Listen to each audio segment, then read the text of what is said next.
నమస్తే. మనము భగవద్గీతని ప్రస్తుత పరిస్థితుల్లో ఎలా ఉపయోగించుకోవచ్చు అంటే ఏం లేదు. దాన్ని ఎలా అర్థం చేసుకొని, దాన్ని ఎలా ఆచరణలోకి తెచ్చుకోవచ్చు అనే విషయం గురించి మాట్లాడుకుంటూ ఉన్నాము. ఆ తర్వాత ఏంటి, ప్రపంచంలో దాదాపు ఒక 800 కోట్ల మంది ప్రజలున్నారు. ఈ 800 కోట్ల ప్రజలకి బోలెడు మతాలున్నాయి. మతం అంటే ఏం లేదు, ఒక విషయాన్ని నమ్మి దాన్ని ఆచరించుకుంటూ పోవడం. తర్వాత వాళ్ళు ఏమంటారు అంటే ఏంటి, స్పిరిచువల్ అనేటువంటి పదం ప్రపంచం అంతా తెలుసు. ప్రపంచం అంటే ఎవరు, ఎవరైతే భగవతత్వ ప్రాసెస్లో వెళదాము అనుకుంటారో వాళ్ళందరికీ స్పిరిచువల్ అనేది తెలుసు. అసలు స్పిరిచువల్ అంటే ఏంటి, ఇప్పుడు చాలా చదివిన తర్వాత, చాలా విన్న తర్వాత, కొద్దో గొప్ప ప్రాక్టీస్ చేసుకుంటూ ఉన్న తర్వాత అర్థమైంది ఏంటంటే, స్పిరిచువల్ అంటే ఏమీ లేదబ్బా, రాకెట్ సైన్స్ ఏమీ లేదు. ఓన్లీ వన్ థింగ్ ఏంటంటే, స్పిరిచువల్ అంటే యుక్తి, అంటే టెక్నిక్, అంటే లౌక్యం, అంటే మన లైఫ్ ప్రాసెస్ని వండర్ఫుల్గా ఎలా జీవించాలి అనేటువంటి విషయాన్ని మన మన మన ఋషులు చెప్పటం జరిగింది. అంతకంటే ఏం లేదు. ఇప్పుడు మనం మాట్లాడుకుంటున్నది ఏంది, భగవద్గీత ప్రస్తుత పరిస్థితుల్లో అనుకుంటున్నాము. మరి ఇప్పుడు మన ఋషులు ఎన్ని వేల సంవత్సరాలు రాశారు అనేటువంటి దానికి కరెక్ట్గా అథెంటిసిటీ అంటూ ఏమీ లేదు. ఎందుకంటే మొట్టమొదటంతా కూడా మౌఖికమే. వాళ్ళు చెప్పింది ఒక శిష్యుడి నుంచి ఒక శిష్యుడికి ప్రాసెస్ అయ్యి వచ్చింది. అల్టిమేట్ ఏంటి, దీన్ని ఒక గ్రంథ రూపంలో, అంటే ఒక స్మృతి, అవన్నీ రిసీవ్ చేసుకున్నవన్నీ స్మృతులు, అంటే శృతి అంటే అపరుషేయాలు వాళ్ళు రిసీవ్ చేసుకున్నారు, వాళ్ళు ప్రాసెస్ చేశారు. స్మృతి అంటే ఏంటి అంటే ఒక గ్రంథం అన్నమాట. ఆ విన్నదంతా అర్థం చేసుకొని అన్ని రకాల ఫాలో చేసి ఒక పుస్తకం రాయడం జరిగింది భగవద్గీత. తర్వాత ఏంటి, ఒక్కొక్క మతానికి ఒక్కొక్క గ్రంథం చెప్తారు. ఇప్పుడు క్రిస్టియన్స్ బైబిల్ అంటారు, ఆ తర్వాత ఇంకోటి ఏంటి ఖురాన్ అంటారు, ఎవరు మహమ్మదీయులు. అట్లా ఏంటి తర్వాత వీళ్ళెవరు గురునానక్ వాళ్ళు చేసేవాళ్ళు ఉన్నారు కదా, గురు గోవింద పుస్తకం అనేటువంటిది ఒకటి ఉంది కదా, అంటే 6. అట్లాగే తర్వాత ఇంకోటి ఏంటి అంటే, అట్లాగే జైనులకి ఒక మతం ఉంది, మతం అంటే ఒక పుస్తకం ఉంది. తర్వాత బుద్ధిజం ఫాలో అయ్యేవాళ్ళు కూడా ఒక పుస్తకాలు చెప్తారు. అట్లాగే ఒక్కొక్కటి ఏంటి, ఒక్కొక్క మహానుభావుడు ఒక్కొక్కటి ఈజీగా తీసుకొని ఒక సాధన ప్రాక్టీస్ చేసిన తర్వాత వాళ్ళకి సంబంధించిన పుస్తకాలు కూడా కొన్ని ఉంటాయి. అల్టిమేట్ ఏంది, ఏ పుస్తకంలో చెప్పినా సరే మన సనాతన ధర్మంలో మన శాస్త్రాలు ఏమని చెప్పాడు, ఒకటేమో ఉపనిషత్తులు, 2 బ్రహ్మసూత్రాలు, 3 భగవద్గీత. ఉపనిషత్తులంతా ఏంటి, దాన్ని ఏమంటారంటే పూర్వ మీమాంస, ఉత్తర మీమాంస అని 2 రకాలు అంటారు. అంటే అర్థం ఏంటి, సబ్జెక్టుకి సంబంధించింది అనమాట. తర్వాత దాన్నంతా చిన్నగా క్రోడీకరించి బ్రహ్మసూత్రాలు చేశారు. అంటే ఎలా ప్రాక్టీసు అనేది, అంటే ఎలా అర్థం చేసుకోవాలి అని. తర్వాత 3వది వచ్చేంటి భగవద్గీత, దీన్ని ఎలా అనుభవానికి తెచ్చుకోవాలి అని. అంటే మన గ్రంథాలు ఏంటి, మనవి శాస్త్రాలను ఎవరన్నా అడిగితే మనం చెప్పాల్సింది ఏంటి, ఉపనిషత్తులు, భగవద్గీత ప్లస్ బ్రహ్మసూత్రాలు, ఈ 3 వస్తాయి. తర్వాత ఇంకోటి ఏంటి, మన భారతదేశము మనకి ఎన్నో వేల సంవత్సరాలు, మన భారతదేశమే కాదు, ఈజిప్ట్కి చాలా సంవత్సరాల చరిత్ర ఉంది, గ్రీసులకి చాలా చరిత్ర ఉంది. అంటే ఏంటి, యూరప్ అంతా మనకి అంతా ఉంది. కాకపోతే ఏ హిస్టరీ లేనటువంటి కంట్రీ ఏదన్నంటే 17వ శతాబ్దానికి ముందు కనుక్కున్నాడు, ఇంకా 200 సంవత్సరాల ముందు కొలంబస్ అమెరికా కనుక్కున్నాడు. కాబట్టి యూరప్ అంతా అన్ని దేశాల వాళ్ళు అక్కడ ఉన్నారు. అందుకని అక్కడ పెద్దగా మనం దైవత్వానికి సంబంధించి వాళ్ళకి సంబంధించి మనకేమి హిస్టారికల్ ప్లేసెస్ పెద్దగా కనపడవు. కాకపోతే యూరప్ వెళ్ళినా, అంటే ఈజిప్ట్ కానీ పిరమిడ్స్ కానీ, అట్లాగే గ్రీస్కి వెళ్ళినా కొంచెం తెలుస్తుంది. అప్పుడు ఏం చేశారు, అప్పుడు మనకంతా ఉన్నది షిప్పులు కాబట్టి ఒక దేశానికి అంతా షిప్పుల్లో బయలుదేరి భారతదేశానికి ఎంతోమంది కొన్ని వేల సంవత్సరాల నాడు కూడా అనుకోవచ్చు. పోర్చుగీస్ అంటే ఏంటి, పోర్చుగీస్, ఫ్రెంచ్, తర్వాత ఇంకా ఏంటి పేర్లు మారిపోయినాయి. ఇప్పుడు గ్రీస్ అన్నారు, అంటే ఇటలీ, అట్లాగా ఈజిప్ట్, ఎన్నో యూరప్ అంతా వచ్చి భారతదేశానికి వచ్చినారు. ఆ మహానుభావుడు ఎవరి పేరు నేను చెప్పలేను, కానీ ఒక జర్మనీ శాస్త్రవేత్త ఏమన్నాడంటే, ఆయన ఈ భూమి మీద నాకు వండర్ఫుల్ విషయాలు 2 ఉన్నాయి అంటాడు. ఏంటవి, ఉపనిషత్తులు రాసినటువంటి యొక్క ఋషుల మేధాశక్తి ఒకటి, 2 ఆకాశంలో నక్షత్రాలు ఉన్నాయి, గ్రహాలు ఉన్నాయి, అవి ఉన్నాయి, ఇవి ఉన్నాయి అంటున్నారు, కానీ ఎవరు సరిగా ఇది ఇంతేనని అథెంటిసిటీగా ఎవరు ఏం కనుక్కోలేకపోయారు. ఈ 2 మాత్రం మోస్ట్ వండర్ఫుల్, ఇంతకంటే లేదు అన్నాడు. అంటే అర్థం ఏంటి, ఇప్పుడు ఈ ఉపనిషత్తుల సారమే భగవద్గీత, అంతకంటే ఏం లేదు. ఇప్పుడు నేను మాట్లాడాను కదా, చాలామంది మేము ఆధ్యాత్మికంగా ఉన్నామండి, మేము స్పిరిచువల్ అండి, నేను ధ్యానం చేస్తానండి అని ఏదో అంటే ఏంటి, నార్మల్ కంటే ఎక్స్ట్రాడినరీగా ప్రవర్తిస్తుంటారు. అంటే ఇక్కడ చెప్పింది ఏంటి, భగవద్గీతలో ఎక్స్ట్రాడినరీ కాదు, జస్ట్ సమత్వం అన్నాడు. ఎక్స్ట్రాడినరీ ఎట్లా కాదన్నాడు? ఈ భగవద్గీత చెప్పిన తర్వాత మళ్ళీ ఇంకా మన వాళ్ళు శైవ మతం వాళ్ళు కాశ్మీర్ పండితులు శైవాన్ని బాగా డెవలప్ చేశారు. తర్వాత వైష్ణవీడ్స్లో మళ్ళీ వైష్ణవం డెవలప్ అయింది. అంటే ఏంటి? మన భారతదేశంలోని ఎన్ని రకాల సిద్ధాంతాలు ఉన్నాయో అన్ని రకాల సిద్ధాంతాలు ఉన్నాయి. శ్రీచక్రం అన్నారు, లలితా సహస్రం అన్నారు, విష్ణు సహస్రనామాలు అన్నారు, ఇంకా తర్వాత కొత్తగా మళ్ళీ వచ్చిన దేవతలు షిరిడి సాయిబాబా, అవన్నీ తర్వాత సబ్సిక్వెంట్గా వచ్చినవేరబ్బా. షిరిడి సాయిబాబా, తర్వాత సంతోషి మాత, ఇన్ని అంటే ఏంటి? అక్కడికక్కడ దాన్ని డెవలప్ చేసుకుంటూ ఉన్నారు. ఏమి చెప్పినా ఏమి అర్థం చేసుకున్నా ఉన్నవి రెండు. నిజం చెప్పాలంటే రెండు కూడా లేదు, ఒకటి. ఏమన్నారు? ఒకటి ఏంటా? ఒక ఎనర్జీ ఉంది, అంతే. ఆ ఎనర్జీని ఏమన్నారు? ఉండడం అన్నారు. అది ఎలా ఉందని చెప్పడానికి ఏమీ ఆధారాలు లేవు. దానికి ఏం చెప్తున్నారు వాళ్ళు? ఒక కరెంట్ ఉంది, అంతే కదా. ఇప్పుడు కరెంటు పాస్ అవుతూ ఉన్నది. ఆ కరెంట్లోకి వెళ్ళి మనం ఏం పెడతాము? కరెంట్ ఉందని మనకేమన్నా తెలుసా? ఏం తెలియదు. ఎప్పుడు తెలుస్తుంది మనకి? ఒక బల్బు పెట్టినప్పుడు ఆ బల్బులోకి శక్తి వస్తుంది, అంతేగా. అప్పుడు బల్బు వెలుగుతుంది. అంటే అర్థం ఏంటి? ఈ కరెంట్ అనేది ఉండడం. ఈ ఉండడాన్ని బేస్ చేసుకొని ఈ బల్బు పెట్టిన తర్వాత వచ్చింది ఏంటి? అది ఒక కర్మనండి, లేకపోతే తెలియడం అనండి, అనుభవం అనండి, అంతే కదా. ఎన్ని రకాల బల్బులు ఉన్నాయి? ఇప్పుడు ట్యూబ్ లైట్ ఉంది, చిన్న లైట్ ఉంది, నైట్ టైం వేసుకునే బల్బులు ఉన్నాయి. ఈ అన్ని బల్బులు వెలిగేది దేంతోటి? ఆ ఎనర్జీతోనే. సపోజ్ అక్కడ బల్బు లేదు, ఎనర్జీ ఉందని ఎవరికి తెలుసు? తెలియదు. అంటే ఏంటి? ఈ ప్రిన్సిపల్ని బేస్ చేసుకొనే పాపం ఆధ్యాత్మికత అంతకంటే వాళ్ళకి ఏం అందలే. ఎందుకు అందలేదు? ఎవరు చెప్పినా ఏం చెప్తున్నారు? మరి దీన్ని ఏం చెప్పారు? ఇప్పుడు మన సంగతి మనమంతా తెలిసిన విషయాన్ని తత్వశాస్త్రం అన్నారు, తత్వబోధ అన్నారు. అంటే తత్వానికి సంబంధించిన జ్ఞానం. ఏంటి తత్వం? తర్వాత ఇంకొకటి ఏమన్నారు? ఆత్మబోధ అన్నారు. ఆత్మ అంటే ఏంటి? జ్ఞానం, దానికి సంబంధించిన అనుభవం. అంటే ఏంటి? ఇక్కడ మళ్ళీ ఎన్ని అనుభవాలు ఉన్నాయి? ఇక్కడ అనుభవం ఒకటే, కానీ దేనికి అనుభవం? శరీరానికి సంబంధించిన అనుభవం, మనసుకు సంబంధించిన అనుభవం. ఇది ఎలా వస్తుంది మళ్ళీ? అంటే ఒక ఎనర్జీ ఉంటుంది. దానికే వీళ్ళు ఏం చేశారంటే రకరకాల పేర్లు పెట్టారు. ఏంటి ఆ రకరకాల పేర్లు? ఆ ఎనర్జీని ఏమన్నారు? సామాన్యం అన్నారు. ఎందుకు? అది కనపడదు, ఉన్నది. ఆ తర్వాత ఎనర్జీకి సంబంధించినవన్నీ కూడా ఇప్పుడు మనం స్వభావం, తత్వం అంటుంటారే, 99 తత్వాలుగా ఎక్స్ప్రెస్ అయినాయి. ఎక్కడి నుంచి ఎక్స్ప్రెస్ అయినాయి? ఆ ఎనర్జీ నుంచే ఎక్స్ప్రెస్ అయినాయి. ఏంటి ఆ తత్వాలు? పంచభూతాలు, పంచకోశాలు, పంచ ప్రాణాలు, పంచ తన్మాత్రలు. అంటే టోటల్గా ఏంటి? ఆ తత్వాన్ని ఏమన్నాము? 24 తత్వాలు అన్నారు. పంచకోశాలు, పంచభూతాలతో పాటు ఇంకోటి ఏం చెప్పారు? మనసు, బుద్ధి, చిత్తం అన్నారు. అంటే ఏంటి? ఈ 23 తత్వాలే. ఈ 23 తత్వాలు ఎక్కడి నుంచి వచ్చాయి అసలు? ఆ ఎనర్జీ ప్రాసెస్లో నుంచి వచ్చాయి. అదేమన్నా కనపడుతుందా? అది కనపడదు. అంటే అల్టిమేట్ ఏం చెప్పారు? సృష్టికి మూలం ఒక ఎనర్జీ ఉంది, ఆ ఎనర్జీలో నుంచి అంతా బయటకు వచ్చింది. మళ్ళీ చివరికి వచ్చిందంతా ఎక్కడికి వెళ్ళిపోతుంది? మళ్ళీ ఎనర్జీలోకే వెళ్ళిపోతుంది. అంటే ఏంటి? క్షణం ప్రకృతి అంతా మారుతూ ఉంటుంది. అందుకని అష్టప్రకృతులు అన్నారు. అష్టప్రకృతులు అంతా ఏంటి? భూమి, నీళ్లు, అగ్ని, ఆకాశమే. అన్నిటికీ మనం మొత్తం మన భగవతత్వాన్ని ప్రాసెస్ అంతా డెవలప్ చేసిందంతా దాని మీద బేస్ చేసుకొని. మరి ఎందుకు దాని మీద బేస్ చేసుకుని ఉన్నారంటే అదే అనుభవం, అంతే కదా. ఇప్పుడు ఆకలి వేస్తుంది, శరీరం ఉంది, కోశం, అన్నమయ కోసం. తర్వాత దాహం వేస్తుంది, మళ్ళీ ఆకలి, ప్రాణమయ కోసం. ఆలోచనలు వస్తున్నాయి. ఎందుకు ఆలోచనలు వస్తున్నాయి తెలియదు. కాసేపు టెన్షన్ ఉంటాం, కాసేపు సంతోషం ఉంటాం, కాసేపు నా అంత వాళ్ళు లేరంటాం, కాసేపు కింద పడతాం, కాసేపు ఏడుస్తాం, గోలగోల చేస్తాం. ఇది మనోమయం. తర్వాత ఇంకోటి ఏంటి? బుద్ధి ఉంది, అంటే విజ్ఞానమయ కోసం. అనవసరంగా బాధపడవాకమ్మా, ఇందులో ఏమీ లేదు, అందరం పోయేవాళ్ళమే, ఉండేవాళ్ళం అనేదో ఆ బుద్ధి బోధన చేస్తుంటుంది. మళ్ళీ అది కూడా కాసేపు దానికి వివేక వైరాగ్యం లేకపోతే అదేం చేస్తుంది? అనవసరంగా అటు ఇటు అది పరుగులు పెడుతుంది. తర్వాత లోపల ఉన్నటువంటి ఏంటి? మన జ్ఞాపకాలు, మన జ్ఞానం, అది చిత్తం. ఇప్పుడు అల్టిమేట్గా ఏంది? ఇవన్నీ ఎవరికి కనుస్తున్నాయి? మనకు తెలుస్తున్నాయి కదా. ఇప్పుడు నాకు ఒక కోరిక వచ్చింది, మా చెల్లెలకి ఇంకొక కోరిక వచ్చింది, ఇద్దరం ఒకే చోట నుంచి వచ్చాం కదా. మరి ఆ కోరికకి తేడా ఏంటి? సిచ్యుయేషన్ ఒకటే చూస్తాము, ఒకళ్ళు ఒక రకంగా స్పందిస్తారు, ఒకళ్ళు ఒక రకంగా స్పందిస్తారు. కారణం ఏంటి అంటే ఎవరిలో ఉన్న వాళ్ళ జ్ఞాపకాలనే. దీనికి రాకెట్ సైన్స్ అవసరం ఏముంది? పెద్ద భగవతత్వం విషయం ఏముందంటే ఒక ఎనర్జీ ఉంది. దానికి ఏం చెప్పారు? సామాన్య విశేషాలను ఒకళ్ళు వాడారు, ఇంకొకళ్ళు ఏం పదం పెట్టారు? స్వరూపం, స్వభావం అన్నారు. స్వరూపం అంటే ఏంటి? ఆ పరమాత్మతత్వం అయినటువంటి స్వరూపం, శక్తి, ఎనర్జీ ఎక్కడుంది? మన దగ్గరే ఉన్నది. అది స్వరూపం.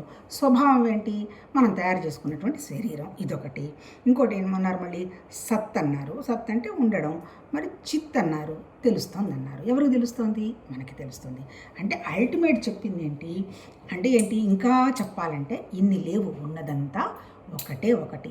ఆ ఒకటి కానిదంతా విశేషాలు ప్రకృతి. ఇప్పుడు చాలామంది ప్రకృతి కోపం వచ్చింది అంటే మనం ఏదో ప్రకృతి కంటే డిఫరెంట్గా ఉన్నామన్నట్టు మాట్లాడుతుంటారు. మనం కూడా ప్రకృతే. ప్రకృతి అంటే ఏంటి? ఉండడం, కొన్నాళ్ళు ఉండడం, అంటే మెయింటెనెన్స్, తర్వాత వెళ్ళిపోవడం. పాపం దానికి అనుగుణంగానే మహానుభావులు పేర్లు పెట్టి మనకు అర్థం అవుతుందని చెప్పటం జరిగింది. ఇప్పుడు ఆ వ్యక్తమైనట్టు ఇప్పుడు ఎనర్జీ ఉంది కదా, ఆ ఎనర్జీలో నుంచి ఏం వ్యక్తమైంది? ప్రపంచానికి సంబంధించింది ఏం చెప్పారు? టైము, స్పేసు, ఆబ్జెక్ట్ అని చెప్పారు. అంటే ఏంటి? ఒక ఖాళీ లాంటి ప్రదేశంలో నుంచి ఒక ఆబ్జెక్టో ఒక థాటో బయటకు వచ్చిన తర్వాత ఒక టైం ఫిక్స్ అయిపోయింది. దాన్ని ప్రపంచం, జగత్తు అన్నాడు.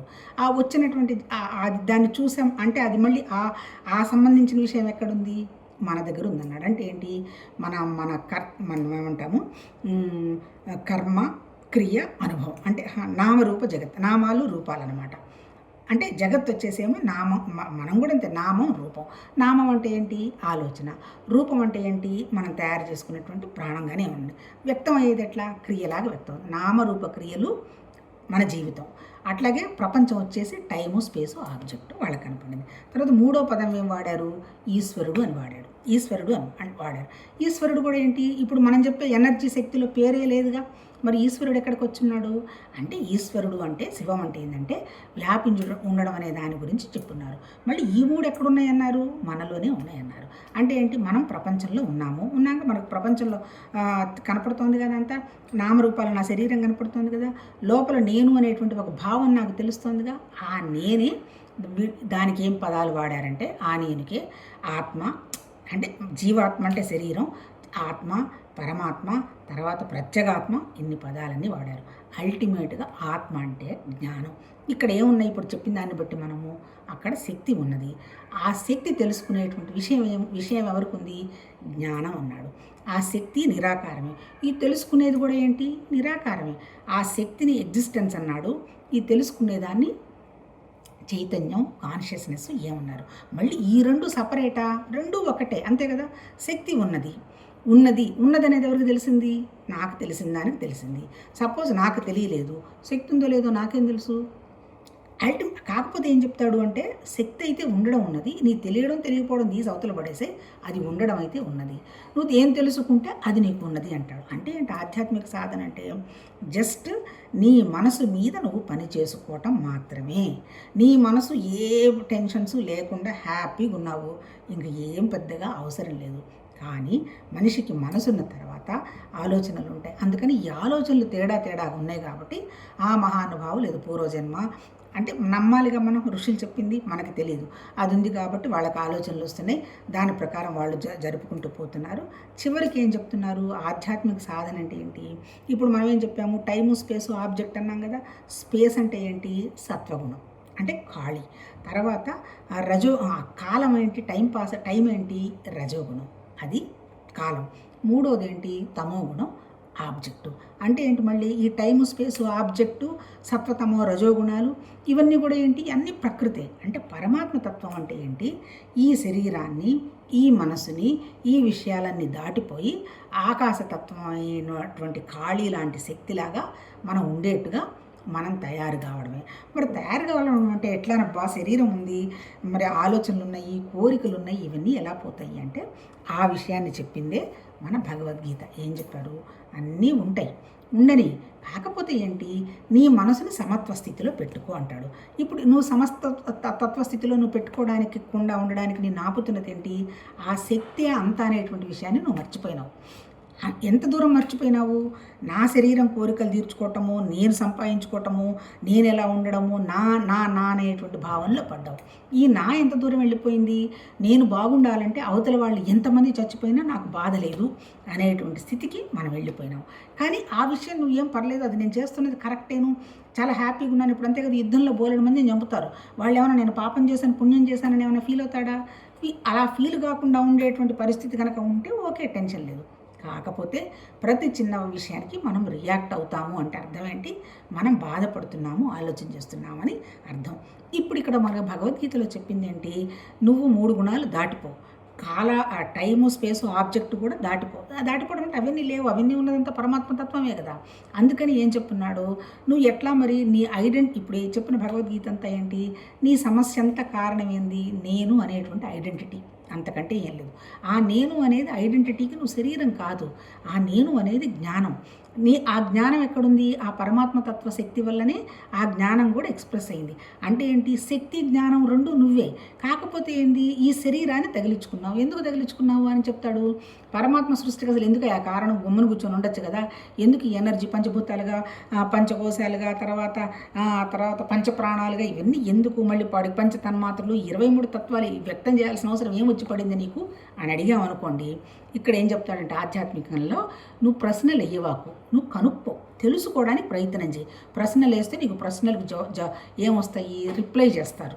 నాకు తెలిసింది కాబట్టి బోలుడు ఏదేదో నేను చెప్పడానికి ట్రై చేస్తాను, రిప్లై వస్తుంది. సమాధానం కావాలంటే నువ్వు వెతుక్కో. ఏం వెతుక్కోవాలి? నీ ఆలోచనలు ఎట్లొస్తున్నాయి? ఎక్కడుంది నీకు శక్తి? ఎక్కడ నీ శక్తి సన్నగిల్లుతుంది? ఎందుకు నువ్వు టెన్షన్ పడుతున్నావు? ఇదంతా నిజమా? ఇదంతా అబద్ధమా? తర్వాత అంటే అని చెప్పడానికి వాళ్ళు ఏం చెప్పారు? పాపం అంత మాయ, అనవసరంగా స్ట్రగుల్ పడవాకు. ఈ కనపడుతున్నదంతా, మారిపోతున్నదంతా మెజర్ చేసేది మాయ. మెజర్ చేయకుండా ఉండేది ఒకటే పరమాత్మతత్వం అనేది పాపం వాళ్ళు చెప్పారు. ఏం చెప్పినా ఏంటి? ఎందుకు సృష్టించావా అంటే చివరికి ఏమంటాడు? ఏకత్వం అనేకత్వం కావాలనేటువంటి నాకు ఒక ఆలోచన వచ్చింది. తర్వాత నేను అసలు అనుభవం చూసొద్దాం అనుకున్నాను. చీమలో నేను ఎట్లుంటానో, దోమలో ఎట్లుంటానో, బొద్దింకలో ఎట్లుంటానో, మనిషిలో ఎట్లుంటానో అనేటువంటి అనుభవం నాకు కూడా చూస్తే బాగుంటుంది అనిపించింది అనే భావంతో ఆ పరమాత్మతత్వమే ఈ జీవత్వంలో, ఈ పంచభూతాల్లో ఉండిపోయింది అంటాడు. అందుకని ఏమంటున్నారు? అణువణువు భగవతత్వమే. అణువణువు భగవతత్వం అంటే అర్థం ఏంటి? ఆ శక్తే, ఆ పరమాత్మతత్వ శక్తి ఇన్ని రకాల, నానా రకాల రూపాలు, నానా రకాల చెట్లు, నానా రకంగా భూమి, నానా రకంగా వాటరు, అంటే కనపడుతున్నటువంటి మారిపోతూ ఉన్నటువంటి ప్రతి ప్రకృతిలో కూడా అనుభవం కోసం అదే వచ్చింది. అందుకని నేను చెప్తున్నాడు భగవద్గీతలో, నీకు అసలు సుఖం దుఃఖం ఏమీ లేదా, ఊరికి టెన్షన్ పడుతున్నావు, అంతా అక్కడ గోలేను. కాకపోతే ఏంటంటే ఈ శరీరం నాదనుకుని తాధ్యాత్మ్యం చెందుతున్నావు. మళ్ళీ చెందుతున్నది కూడా ఎవరు? మళ్ళీ అక్కడ ఆ పరమాత్మ శక్తి చెందుతుందంటాడు.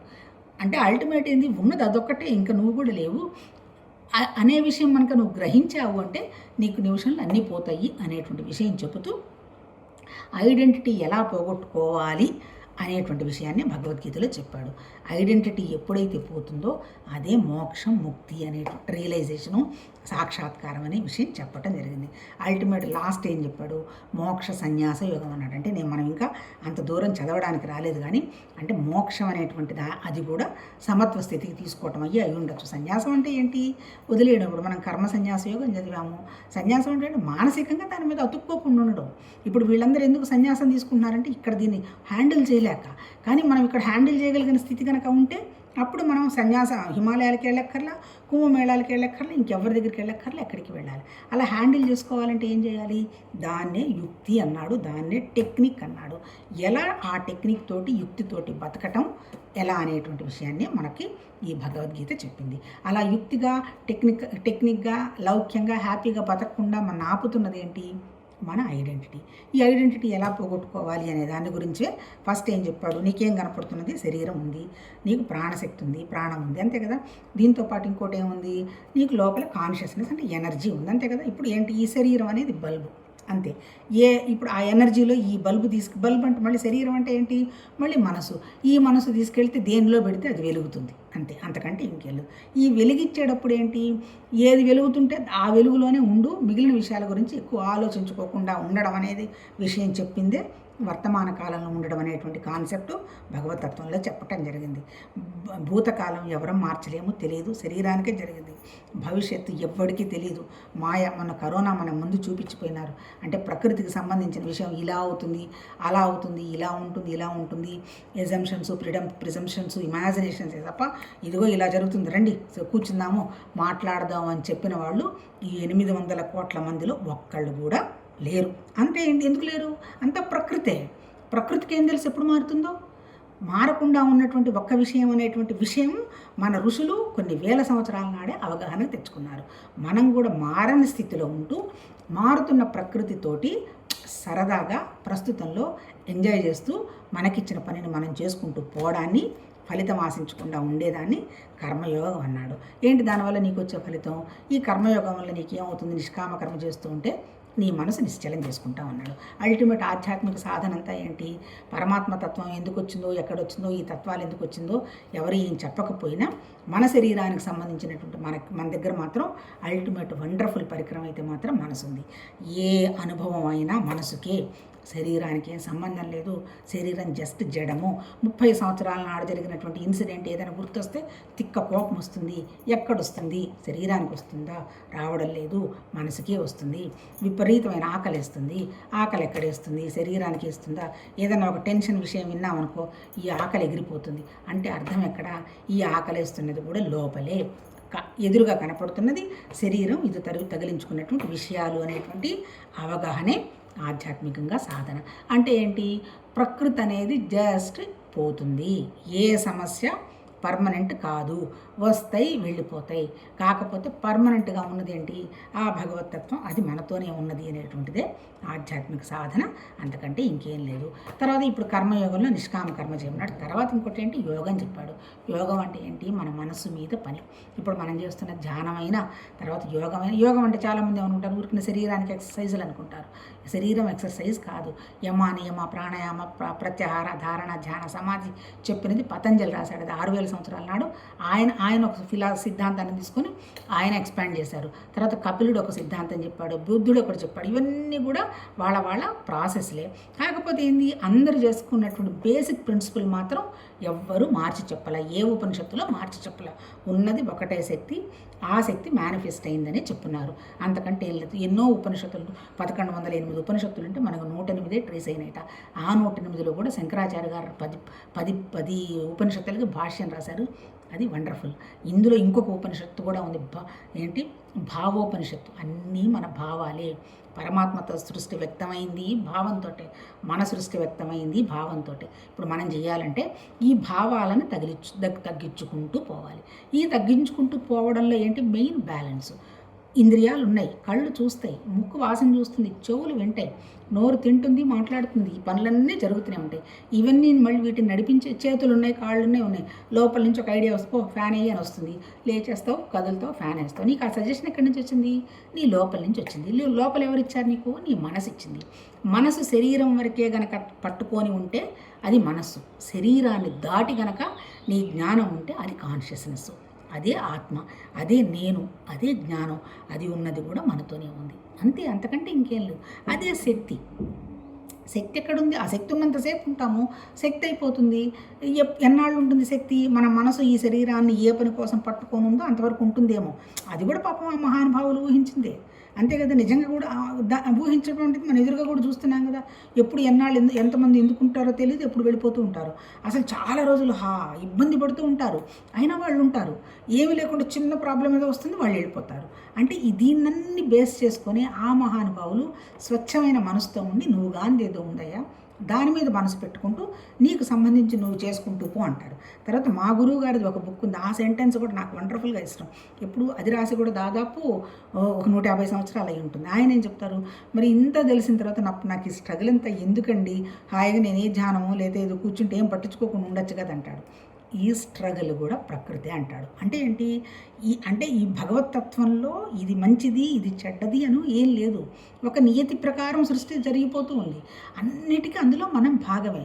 ఈ భాగంలో మన దగ్గర ఉన్నటువంటి పరికరాన్ని మాత్రం మంచిగా సానపెట్టుకోవాలి. సానంటే దాన్ని బుద్ధి పదును పెట్టుకోవాలండి. బుద్ధి పదును పెట్టుకోవాలంటే నీకు వస్తున్నటువంటి అనవసరమైనటువంటి ఆలోచనలు, అనవసరమైన కోరికల్లో నుంచి నువ్వు బయటపడాలి. ఎప్పుడైతే నువ్వు బయటపడతావో నీకు సంకల్పాలు పోతాయి. సంకల్పం లేదంటే ఇంక వికల్పం లేదు. ఇప్పుడు కూర్చున్నాను, గమ్మున ఉన్నాను, ఉండొచ్చు కదా. ఎవరో ఫోన్ చేసి రండి ఈ పని ఉంది అన్నారనుకో, టకటక రెడీ అయిపోతావు. సంకల్పం అవసరం లేదు. అవసరమైతే వస్తారు కదా. ఇప్పుడు నేను పోయి చేసేది ఏమన్నా ఉందా? నా సరదా కోసమే కదా పోవాలి.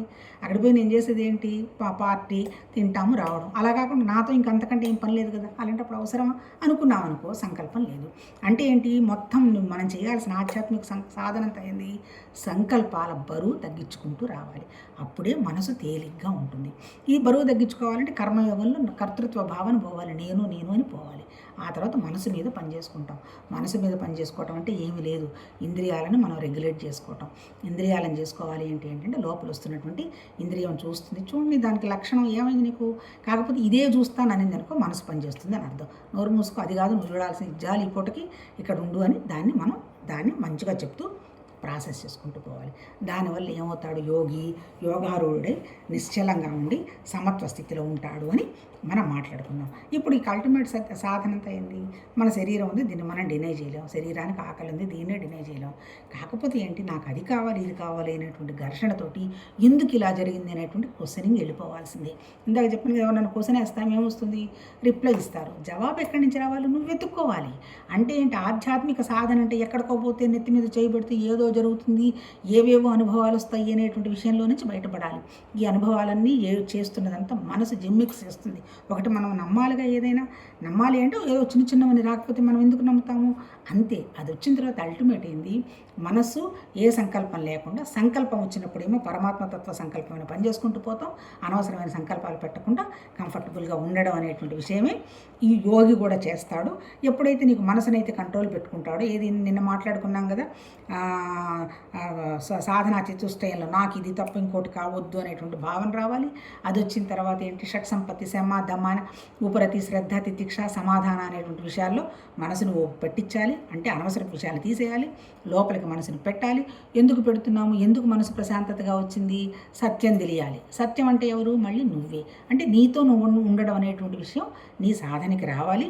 అది వచ్చిన తర్వాత నీకేమొస్తుంది, వివేక వైరాగ్యాలు వస్తాయి. నీ మనసుకి ఒక్కసారి వివేక వైరాగ్యం వచ్చింది, ఏది సత్యం ఏది అసత్యం అనేది విషయం జరుగుతుంది హాయిగా. అదే టెక్నిక్ అంటే మళ్ళీ ఇంకేం లేదు, మనస్సుని ప్రశాంతంగా ఏ పని చేస్తుంటే ఆ పని ఉత్సాహంగా చేసుకుంటూ పోతూ అంతా అదే ప్రాసెస్ కదా, ఆ ఎనర్జీ ఇక్కడే ఉంది కదా, అవుట్ సైడ్ లేదు అనేటువంటి విషయాన్ని గ్రహించటమే. ఆ గ్రహించటం కోసమే హయ్యెస్ట్ థాట్ పెట్టుకొని దానికోసం ప్రాసెస్ చేసుకుంటూ పోయేదాన్ని ధ్యానం అన్నాడు. వచ్చిన భావాల్ని మనంతటా మనం తీసేసుకుంటే దాన్నే అంటే ప్యూరిటీ అంటే ఏంటి, నేను వేరు భగవతత్వం వేరు అనేటువంటి భావాలు వస్తున్నాయి అంటే ఘర్షణకి లోనవుతాం. అందుకని నేను వేరు పరమాత్మతత్వ భావం వేరు కాదు, నాతోనే ఉన్నది మిగిలినవన్నీ పోతున్నాయి అనేటువంటి భావంతో ఉండడం క్లీనింగ్. ఇది ఏమన్నా ఒక అరగంట జరిగింది 24 గంటలు ఆ స్థితిలో ఉంటామా, ఉండం. ఎప్పుడు ఉంటాము, 24 గంటలు. అలా మనకి ఏదైనా ప్రాబ్లం వస్తుంది అంటే ఏంటి, సిచ్యుయేషన్స్ రానంత వరకు అందరూ మంచిగా చెప్తారు. సిచ్యుయేషన్ వచ్చినప్పుడు కూడా అది మనం పట్టుకొని ఇదంతా ఓకే కదా, ఇది మన ద్వారా జరగాలి కదా అని పరమాత్మతత్వ భావం అయినటువంటి మనసును నిశ్చల చేసుకుంటూ పోవటమే 24/7 కాన్స్టెంట్ రిమెంబరెన్స్. అంటే ఆ స్థితిలో ఉండగలగాలి అంటే ఎప్పుడైతే నువ్వు మర్చిపోకుండా ఉంటావో, నువ్వు కూర్చున్నా లేచినా నీకు గుర్తుంటుంది. రాత్రి నిద్రపోతున్నప్పుడు అదే ఆలోచనతో పడుకుంటావు కాబట్టి తెల్లవారు నిద్రలేస్తూనే అదే ఆలోచనతో చేస్తావు. మంచి ఆలోచనతో లేస్తావు కాబట్టి మంచి ఆలోచన స్థితి కొనసాగుతూ ఉంటుంది. అలా అంతే. ఇది ప్రాక్టీస్ చేసుకోవటం. కాకపోతే ఏంటంటే మహానుభావులు చెప్పారు ఇలా చెయ్యండి అని, కానీ చెయ్యాల్సింది ఎవరు, మనమే చెయ్యాలి. అందుకని ఆ మనసుని మనము ఇబ్బంది పెట్టకుండా ఉండే విధంగా టెక్నిక్ ఉపయోగిస్తూ, ఆ టెక్నిక్ ఏంటి, ప్రపంచంలో ఉన్నాం మనం. ఉన్నప్పుడు ఏం చేస్తుంది, మనం నాడిస్తున్నదంతా ఎవరు, మనసు ఎంతసేపటికి ఏం చేస్తుంది, పోతే జరిగిపోయిన విషయాలు పోతుంది, లేకపోతే జరగబోయే విషయాల గురించి భయపడుతుంది, ప్రస్తుతంలో పోలీసు వస్తూ ఉంటుంది. ఇవన్నీ కాదమ్మా, నోరు మూసుకో, జరిగిపోయిన విషయాలు మాట్లాడవాకు, జరగబోయే విషయాలు అసలు ఎవరిని నువ్వేం అడగవాకు, ప్రశాంతంగా వాడు చెప్పింది నోరు మూసుకొని విను, అది కూడా నువ్వు మనసుకు పట్టించుకోవాకు అనేది ఫస్ట్ ప్రిన్సిపల్. తర్వాత దీని గోల్ ఏంది, 24 గంటలు ఒక విషయాన్ని పట్టుకొని ఉండలేదు. ఇలా మాట్లాడుతూ ఉంటున్నామంటారు, ఎవరు వినరు. ఒక 2-3 నిమిషాల కంటే కూడా వినరు, వెంటనే దీన్ని తీసేస్తారు. కాకపోతే ఆ మనసుని ఎక్కువసేపు టైంలో కూర్చోవటం అనేది మనమే ప్రాక్టీస్ చేయించాలి. స్పేస్ ఎట్లా, ఖాళీగా ఉన్నప్పుడు మాత్రమే, టైము స్పేస్ ఆబ్జెక్ట్లో నుంచి వచ్చాం కదా, ఆ ఖాళీగా ఉన్న ఆ ప్రదేశంలో ఎక్కువసేపు మనసును ఒక దాని మీద నిలిపించడానికి మనం ప్రయత్నం చేస్తూ ఉంటే కొన్నాళ్ళకి అది గట్టిగా పట్టుకుంటుంది. ఈ మనసు ఎక్కువ దాని మీద నిలబడటం అలవాటు లేదు కాబట్టి ఇప్పుడు నచ్చింది ఒక గంటకి నచ్చదు. అందుకని ఈ విడాకులు కానీ, లేకపోతే ఇది మార్చి అది కొనుక్కుందాం అనే దానికి కూడా ఇవన్నీ కూడా మనసు చేస్తున్న జిమ్మిక్సే. అవసరమైంది కొనుక్కుంటావు, తప్పులేదు. మనసు ఊరుకోదు, గజిబిజిగా ఉంటుంది. అందుకని అక్కడికి పోతే అది వస్తుంది, ఇక్కడికి పోతే ఇది కొనుక్కుంటాం, ఇక్కడికి వస్తే ఇంత ప్యాకేజ్ అనేటువంటి విషయం అంతా ఘర్షణ పడుతూ తిరుగుతూ ఉంటుంది. అది మనం కనిపెట్టాలి. అలా ఒకే విషయం మీద, ఒకే వస్తువు మీద ఎక్కువసేపు కూర్చోబెట్టడం, చిన్నగా దాన్ని అలవాటు చేయడమే ధ్యానం, అంతకంటే ఏం లేదు. కానీ దేని మీద కూర్చుంటుంది అది? శక్తి నా దగ్గరే ఉందనేటువంటి భావంతో కూర్చుంటుంది. శక్తి అంటే ఏంటి? ప్రకాశం, జ్యోతి, వెలుగు, జ్ఞానం. అంతకంటే ఏం లేదు. శక్తికి నామరూపాలు ఉన్నాయా? లేవు.